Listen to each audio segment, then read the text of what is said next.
Muy bien, mis queridos estudiantes, en este momento acabo de enviarles a ustedes por esta vía del WhatsApp eh, unas, unas diapositivas donde se van a dar, les daré unos 10 minutos para que ustedes puedan visualizar y constatar esas lecturas. Y después entonces tendremos la explicación de cada una de ellas para que tengamos entonces una interacción docente-alumno, alumno-docente. Bien, mis queridos estudiantes, entonces vamos a interactuar, vamos a tener aquí una conversación, una explicación de la primera lámina que ya ustedes pudieron observar. La primera lámina tiene el concepto, lo que es la didáctica. Ahí tenemos el autor y el año la cual fue transcrito o investigado y escrito por dicho autor. Dice que la didáctica es la rama de la pedagogía. Esto quiere decir entonces que la didáctica no es una ciencia. La ciencia vendría siendo entonces ¿qué? La pedagogía. La didáctica es la rama, es parte de esa pedagogía cual el docente debe implementar. Entonces, es la rama de la pedagogía que se ocupa de orientar la acción educadora sistemática, los recursos que han de aplicar el educador o educadora para estimular positivamente el aprendizaje y la formación integral y armónica de los estudiantes. Tenemos que tomar aquí, mis queridos estudiantes, aquí hay 3 palabras muy clave para ustedes como futuros educadores en el área de educación inicial, como es el preescolar. Un área muy importante porque es el principio de la formación tanto académica como ese desarrollo personal que el niño va obteniendo durante sus primeros años de vida. Entonces vamos a ver 3 palabras muy importantes, como es orientar, sistemática, integral. Desde mi punto de vista como educador.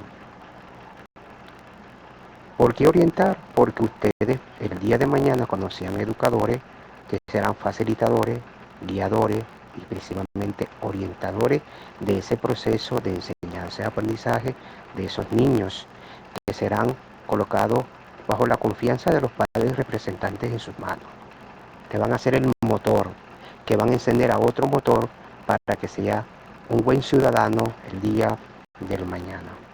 Y luego tenemos lo que es la palabra de sistemática, ¿sí? Sistematizar. El docente diariamente debe sistematizar ese proceso de enseñanza-aprendizaje que va obteniendo de sus educandos diariamente. No es que cuando a mí se me ocurra como docente abrir el cuaderno de vida de los estudiantes o ese registro que donde yo llevo plasmado ese proceso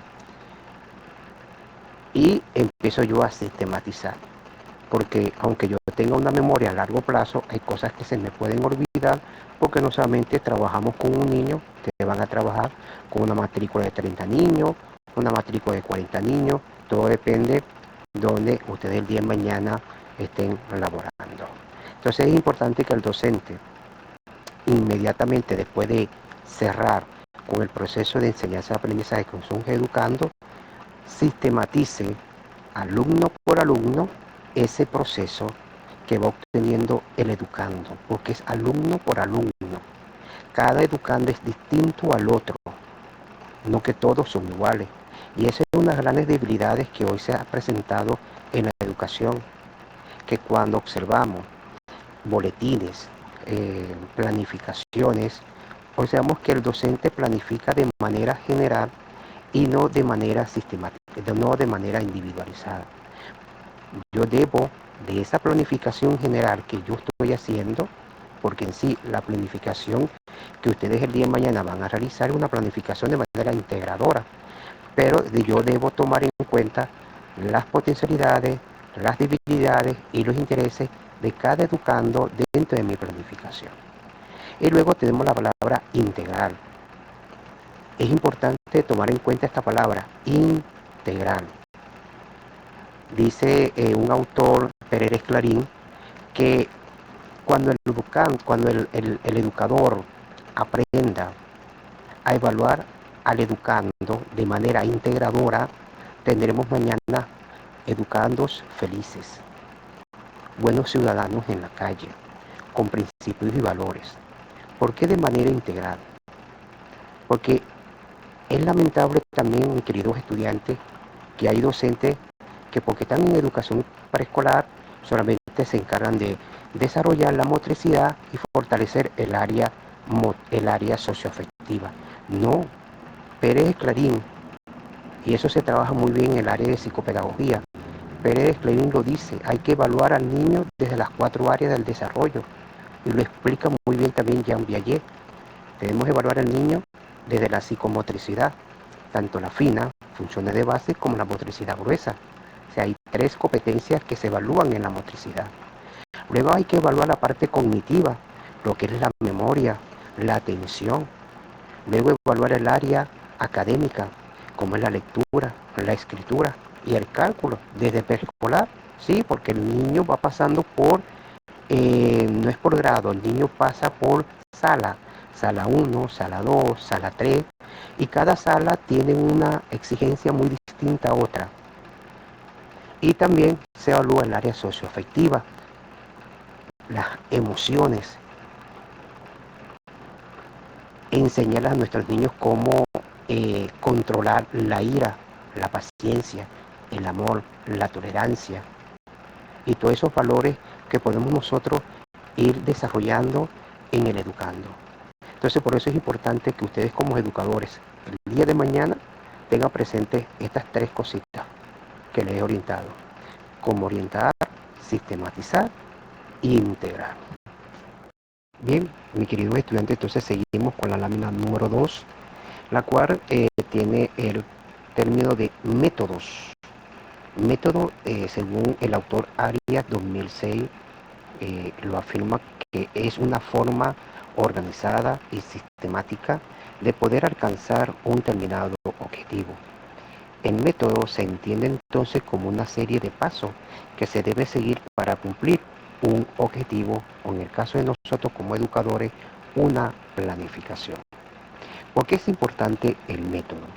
Como bien lo dice el autor, son pasos a seguir, son pasos rigurosos, son pasos sistematizados, que el docente va a ir plasmando en su planificación. Recuerden ustedes, queridos estudiantes, que cuando ustedes más adelante en su carrera, ustedes tendrán que ver una materia posiblemente que se llame currículo, educación, planificación y el pare de contar, que tiene en el ámbito de cómo ejecutar una clase eh, con los niños. Y allí siempre hay unos parámetros a cumplir. Y esos parámetros, que también se puede llamar métodos, se viene emanado por el Ministerio del Poder Popular para la Educación. Dentro de las planificaciones que a veces se les presenta a ustedes como docentes el día de mañana, van a tener unos métodos a seguir. Y esos métodos se deben cumplir, porque esos métodos me van a llevar a mí a cumplir que el objetivo que yo me estoy planteando en el primer lapso del educando. Supongamos que nos queremos plantear en el primer lapso, sabe que esto es por lapso, el año escolar es por lapso, el primer lapso es desde septiembre a diciembre, y yo quiero entonces plantearme una meta con mis educandos durante estos 3 meses. Desarrollar la psicomotricidad en las relaciones interpersonales. Yo entonces, ese es mi tema a seguir, o ese es mi proyecto que yo me voy a plantear como docente, conjuntamente con los padres y representantes, con ese equipo interdisciplinario que está dentro del preescolar o de esa infraestructura, y sigo los pasos. Primer paso es esto es lo que vamos a hacer durante 2 semanas, después viene el siguiente paso, para así entonces visualizar que hemos logrado el objetivo a alcanzar. Entonces es muy importante, querido docente o estudiante, que hay que tomar en cuenta estos pasos. Eso ustedes lo van a ir desarrollando poco a poco dentro de estas cátedras, cuando se les va exigiendo poco a poco tareas o actividades a cumplir. Seguimos entonces, queridos estudiantes, con la lámina número 3, que está titulado como estrategia, Según Díaz, dice que la estrategia es la ciencia que investiga y expone los hechos relativos de la evolución en los espacios y en el tiempo de los seres humanos y sus actividades colectivas y las relaciones psicofísicas de casualidades que entre ellos existen según los valores de cada época, de cada momento. Es decir, la estrategia, mis queridos estudiantes, es la manera como yo voy a implementar, primero, cómo voy yo a elaborar mi planificación. Cuando ya yo plasme mi planificación y observe que las estrategias están adecuadas, es donde yo voy entonces a desarrollar cuál es la estrategia más importante que yo voy a implementar en una clase. Porque hay muchas estrategias, hay muchos tipos de estrategias. Ahí tenemos las estrategias pedagógicas, las estrategias didácticas, las estrategias de aprendizaje, las estrategias de enseñanza, las estrategias recreativas, deportivas, una serie de estrategias. Entonces yo como educador, yo debo observar o tener conocimiento de todos estos tipos de estrategias para ver cuál es la que yo voy a escoger para implementarla en mi clase, en mi aula de clase o en mi planificación. Eso es muy importante, mis queridos estudiantes, que ustedes tengan conocimiento de cuáles son los tipos de estrategias que vamos a utilizar. Porque si no, hacemos, como dicen por ahí, un arroz con mango en la planificación. No sé por dónde inicio ni sé por dónde voy a terminar. Porque evidentemente no sé cuál es la estrategia que yo estoy utilizando. Hay estrategias didácticas que posiblemente dentro de tu planificación no es la más adecuada. Porque esto depende del objetivo que tú estás planteando para que se ejecute tu buena planificación. Entonces, ustedes como estudiantes deberían entonces investigar cuáles son esos tipos de estrategias y las características de cada una de ellas. Seguimos entonces, queridos estudiantes, con la lámina número 4, como es que está titulado Actividades. Fíjense, ya hablamos de estrategias que yo voy a utilizar para implementar la actividad. Entonces, ¿qué es la actividad? Es un conjunto de acciones que llevan a cabo para cumplir las metas o programas planteadas dentro de una planificación. Eso lo dice muy bien clarito en Miel de Luzardo 2016.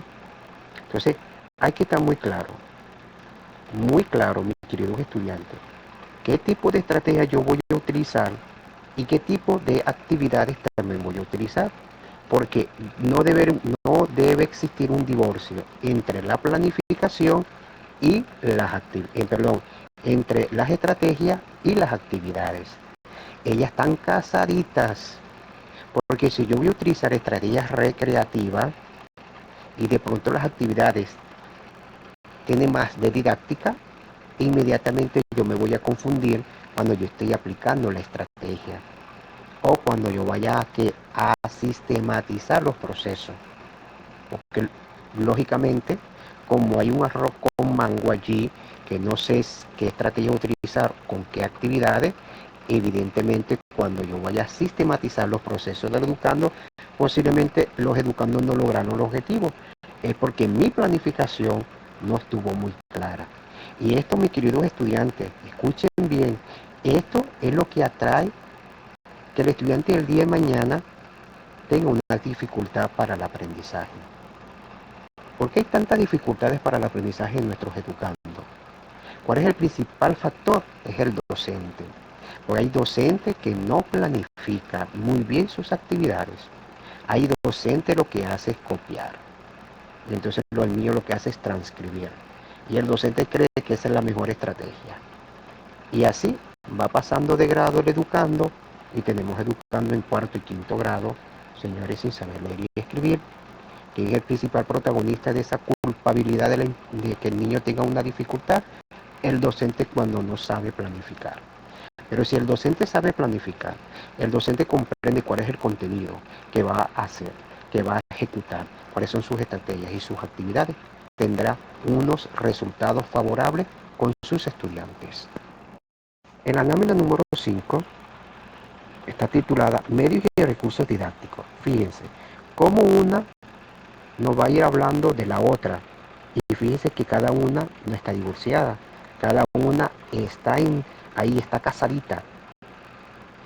La estrategia debe estar casada con la actividad y la actividad y la estrategia debe estar casada con esos medios o con esos recursos didácticos que yo voy a utilizar para implementar una clase. Entonces dice Morales 2012 que medios y recursos didácticos se entiende por recursos didácticos el conjunto de medios materiales que intervienen y facilitan el proceso de enseñanza-aprendizaje. Si yo voy a dar una clase de números naturales, ¿cuál es la estrategia que yo voy a utilizar?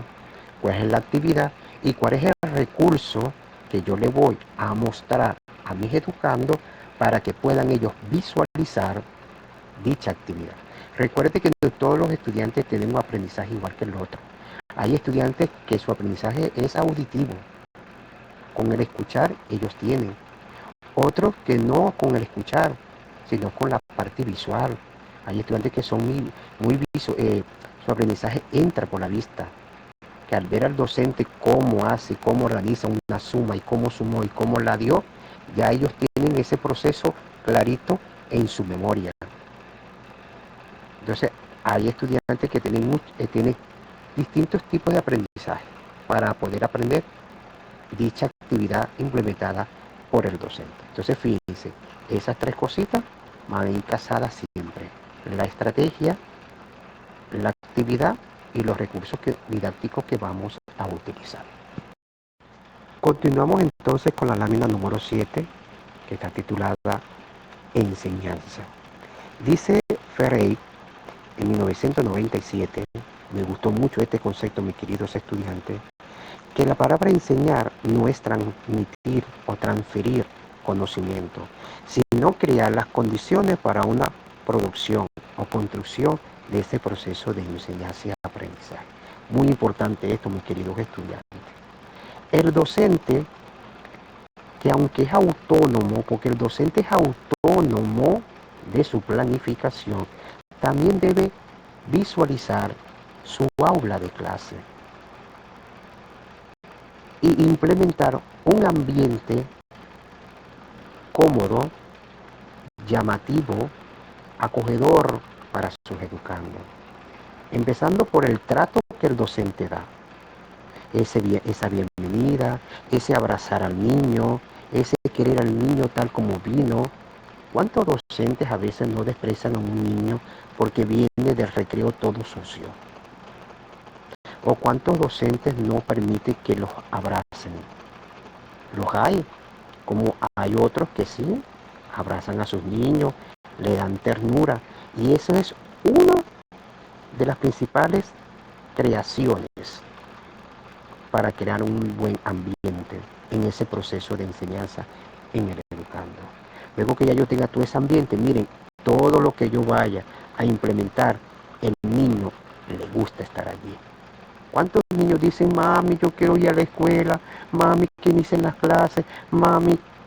Porque le gusta posiblemente cómo la maestra o el maestro implementa sus actividades. Pero como también hay niños que no quieren, lloran, patalean, hacen berrinche. ¿Por qué lo hacen? Que posiblemente el docente no está utilizando esa herramienta, ese recurso o ese proceso de enseñanza para que el educando pueda obtener un buen proceso. Combinamos entonces, queridos estudiantes, este foro chat con el término aprendizaje. Según Serrano, es un proceso activo en el cual cumple un papel fundamental la atención, la memoria, la imaginación, el razonamiento en el alumno o en el educando para realizar y elaborar y asimilar los conocimientos que van construyendo durante ese proceso. El aprendizaje, mis queridos estudiantes, es un proceso. El aprendizaje no es que hoy yo como docente voy a aplicar, el objetivo es que los niños aprendan los números del 1 al 5. Sí, ese es mi objetivo. Y la estrategia que yo voy a utilizar es la más adecuada. Pero ¿qué pasa? Que hay procesos de aprendizaje, procesos de enseñanza en el niño muy distinto en el otro. Muy probablemente hay un niño que su aprendizaje es lento, muy lento. En otro, su aprendizaje es rápido. ¿Por qué? Porque el, el ambiente, mis queridos estudiantes, ayudan en el proceso de enseñanza y aprendizaje. El ambiente es primordial. Los factores de ese ambiente. Profe, ¿cómo hacer? Supongamos un hogar donde vive el niño, padres analfabetos, o un hogar disociado, donde el papá vive con otra o la mamá vive con otro, un divorcio o muchas peleas, muchas discusiones, al niño no lo toman en cuenta, el niño llega de la escuela y donde colocó el bulto escolar o sus cuadernos, así los agarró el otro día, sus papás no los toman en cuenta para enseñarles las vocales ni los números. ¿Qué va a pasar? Que su aprendizaje de ese niño es lento. No es que el niño, como dice por ahí, está tapado. No, su proceso es lento porque él no tiene la ayuda en la casa. La única ayuda que él tiene es allá en la escuela, allá en el preescolar, ahí en esa institución es donde él tiene la ayuda y posiblemente también es poca. Porque posiblemente como él no quiere conocer y aprenderse los números, el maestro lo echa a un lado. Esos son factores que intervienen en el proceso de enseñanza-aprendizaje, mi querido estudiante, negativamente. Y ahí es donde vienen las dificultades para el aprendizaje. Dice Miel de Luzardo que el educando tiene 6 más 3, 9 años. 9 años, fíjese, 9 años. ¿Por qué digo más 9 años? Los 3 años de preescolar más los 6 años de básica. 9 años para aprender que vocales, consonantes, sonidos y los números.